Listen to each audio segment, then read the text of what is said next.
Today in the warehouse we have two Kumho tyres. We have the AT51 and the AT52 that is replacing the AT51. So the AT51 was around for a few years. The AT52 is the new kid on the block. It's interesting that Kumho's actually saying that this new AT52, its full name is the Kumho Road Venture AT52. It's saying it represents a new generation in their off-road tyres, and so it'd be interesting to see if we have more new tyres coming out from these guys, because I noticed that the rest of their range is like the 51 or the 71 at the moment in the ATs and the MTs. So maybe keep an eye out for more patterns coming from Kumho as well. But right now we're talking about the differences between the AT51 and the AT52. And when I first got these two tyres in the warehouse, as you're seeing them right now, I realised how different the tread pattern is between the 51 and the 52. Like, it's remarkably different. Like, the 52 looks more like a lot of these tyres back here behind me that you can see in my background, whereas the 51 is kind of quite different. It doesn't really, it's maybe got some similarities with the Nitto all-terrain tyre, but there's not many others that actually look like this. And so there's probably a reason why Kumho have gone towards the chunkier tread look. I did notice in the comments, I was looking at tyrereview.com.au earlier, just checking out some reviews on the 51 to see what the general sentiment was. And it was a reasonably well-rated tyre. It got a 3.8, but I saw some comments saying that it was more road-oriented. Someone said it had, slightly soft sidewalls, so it was getting a little bit squirmy. But really, the road-oriented tread pattern, it's got decent chunk to it, but it's still not as chunky as this one. The other interesting thing I noticed before we launched into actually comparing the tread pattern is that overall, the tread depth is actually deeper on the new AT52. It's gone up by a couple of mil sort of across the board. So the new AT52 has 10 mil of tread on the P metric tyres and 12.7 mil of tread on the LT tyres. But the AT51 had sort of a couple of mil less than that, I think. I was trying to read American languages because that's where I find my tread patterns, but tread depths. And I forgot to do the conversion on that one, but yeah. More tread depth, more better on the new tyre, which is interesting. But the AT52 is actually overall lighter than the AT51, which is interesting as well. So on the 265 7017, which is not what these two are, and then 265 7017, the AT52 is 23, that's the LT. The AT52 is 23.17 kilos, whereas the 51 is 24.5 kilos. So you're sort of looking at a kilo and a quarter difference between these two tyres. So it may not seem like much, but every single little bit of weight you drop is going to be better for your fuel efficiency and that sort of thing. And less rotational weight is better for the car in general. So the AT51 was actually highly rated in terms of comfort. That was its top aspect. Again, probably the softer sidewalls that somebody else mentioned means that they're actually better from a comfort perspective going forwards. I'll just confirm the tyre sizes on these. So this is a 265/70 R16, and it has a load rating of 117/114 and an R, whereas this is a 265/75 R16, and it has a higher load rating of 123/120R. So me doing this to the sidewalls, I mean, you can feel that these are stiffer, but this has got a higher load rating than this tyre. So again, the crew usually get grumpy when I start doing this sort of thing because it doesn't actually prove that much, but it's fun. More fun to upset the crew.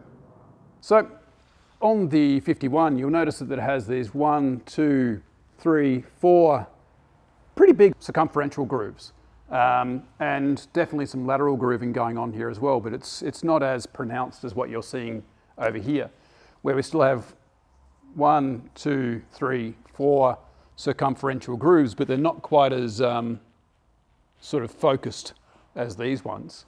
Got a little bit less density in the tread blocks as well, but the tread blocks are actually bigger than what you're seeing over here. So I wonder, I've sort of felt on some all-terrain tyres before that smaller blocks tend to squirm a little bit more. So I wonder if it wasn't necessarily the sidewall squirm as much as a little bit of squirm in the smaller tread blocks that chap was feeling in that review. Whereas these are significantly bigger tread blocks, but the interesting thing is that they've got significantly more siping through the tread blocks as well on the 52, on the new one.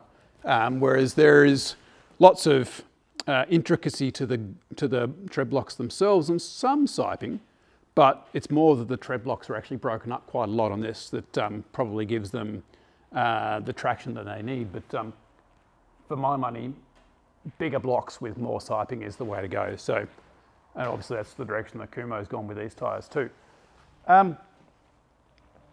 So also that siping means that this tyre, the AT52, actually has a 3-peak mountain snowflake rating, which is something that I actually look out for on a tyre these days. I mean, I had a bit of a moment with some other tyres where I could have ended up in the bin if I didn't have a 3-peak mountain snowflake rated tyre when I hit some black ice. And that was good. So, you know, it's good to have a 3-peak mountain snowflake if you're in, we're in Tasmania, in Australia. Rest of Australia, probably not as much of a thing, apart from if you're heading into the mountains in Victoria and New South Wales. But also if you're in snowier conditions, snowier and icier conditions in North America or Europe or wherever else, 3-peak mountain snowflake is a good option. And they, in the marketing materials for the Road Venture AT52, they did actually mention light snow as a good option. 3-peak mountain snowflake, just for those who haven't come across it before, it's sort of a system that says that this tyre will maintain some conformity in less than 0 degrees. So it's not necessarily a measure of too much more than that, but it does say it's generally giving you an idea that it's going to still perform fairly well in cold conditions, better than this probably would have anyway.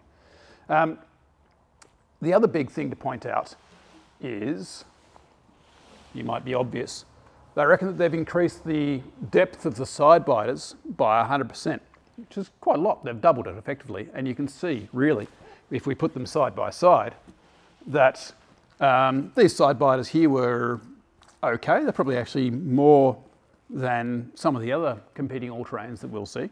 But the side biters on this new tyre are actually quite big. And from a looks in the car park factor, from a mole crawler perspective, I've been saying for a couple of years now that the manufacturer that releases a good all-terrain tyre that has really aggressive looking sidewalls is going to see more people buying it because they look better on the car. And that's the direction that Kumho's obviously headed with this tyre, because those side biters they look aggressive, they look chunky. They're pulling inference from the MT71 over there that actually also has significant side biters as well. In terms of rim protector, slightly deeper rim protector on the AT52, but it's definitely not as big as some of the other rim protectors we've seen out there. What else can we talk about? I actually like the design of the new Road Venture AT52 sidewall better than the AT51, because the 51 has all of this, it's got like this textured ribbing here, whereas the 52 has sort of a nice clean sidewall. So I don't know, for my money, that's the way I would go. I mean, obviously you're not going to have any choice. The 52 is the new tyre, but it's a better looking tyre as well from my perspective, from my opinion. So the other aspects that reviewers mentioned when they were reviewing the 51 was that they were really good in the dry. They got roughly 4 and a bit out of 5 stars in the dry. Noise-wise as well, they were highly rated. And also they were highly rated, probably a 3.9 or thereabouts for value. Because Kumho is, you know, they're an affordable tyre, particularly here in Australia. And so if that value continues with this tyre, it'd be really interesting again to see how they go on the actual open market. So please make sure you leave a review on tyrereview.com.au, add your thoughts to the database, and we've generally got a competition of some sort. Whether you're here in Australia or whether you're elsewhere, definitely leave that review. It's always going to be valuable, and it helps me when I'm waffling on with reviews like this. So in terms of the actual tread pattern itself, definitely you're seeing more grooves. Like I can fit my little finger pretty much all the way across the tread pattern, apart from these center blocks here. So there's a good amount of width to this, to the gaps, to the grooves in between the tread blocks. Whereas on this tyre, I really, like, apart from certain little spots and through these central channels here, I can fit it in. But even there, it's like at the bottom of the block, it has these little sort of chamfers that come out, and I can't quite fit a little finger into that all the way through. So there is actually significantly more void, I guess we can call it, in the tread pattern, which means that it should actually perform significantly better off-road than what you've seen. But overall, the density of the actual tread pattern is pretty similar, really. So that should make it pretty good on the road as well. So it'd be interesting to see if those rated values from the AT51 carry through to the 52, and we might see some improvements as well. So again, make sure you leave your reviews on tyrereview.com.au. Stick a comment in the comments. Tell me what you think of the new tyres, whether you're going to get them on your new car or on your current car. Always up for a little bit of banter. Tell me how life's going. Just check in. It's good to check in with your mates. So tell me what's going on. Always happy to chime in and have a chat. So that's the Kumho Road Venture AT52 versus the Kumho Road Venture AT51. I like this one. Tell me what you think.